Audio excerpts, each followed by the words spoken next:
अभी जम्मू कश्मीर से आ रहा हूं और केवल यहां की सभा के लिए आया हूं, अन्यथा मेरे और भी कार्यक्रम थे।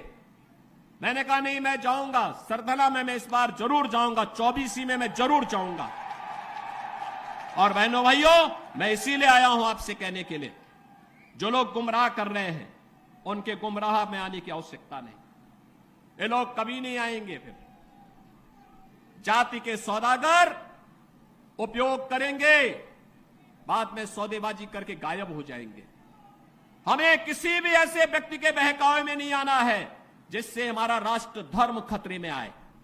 याद रखना, इस देश के राष्ट्र धर्म को हमेशा खतरा जब भी आया है, इन्हीं लोगों के कारण आया है जिन्होंने जातीयता के आधार पर समाज के सामाजिक ताने बाने को छिन्न भिन्न किया है, हमेशा छिन्न भिन्न किया है। और बहनों और भाइयों, मैं आपको इस बात के लिए आश्वस्त करता हूं कि कोई माय के लाल बाल बांका नहीं कर सकता है। सुरक्षा की इतनी पुख्ता व्यवस्था हमने की है यूपी के अंदर। आज आप देखते होंगे बड़े बड़े दुर्दांत माफिया और अपराधी किस कदर उनकी दुर्गति हो रही है। आप देख रहे होंगे, जिनके नाम से ही लोग कर्फ्यू जैसा माहौल होता था, आज उनकी दुर्गति क्या है, हर व्यक्ति देख रहा है। इन माफिया और अपराधियों की स्थिति क्या है, आप रोज सोशल मीडिया के प्लेटफॉर्म को उठा करके देखते होंगे।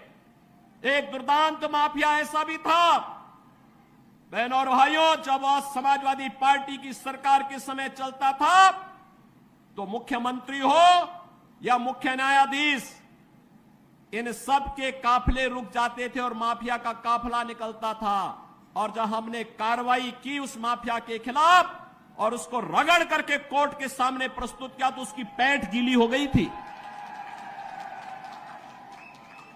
उसकी पैंट गीली हो गई थी।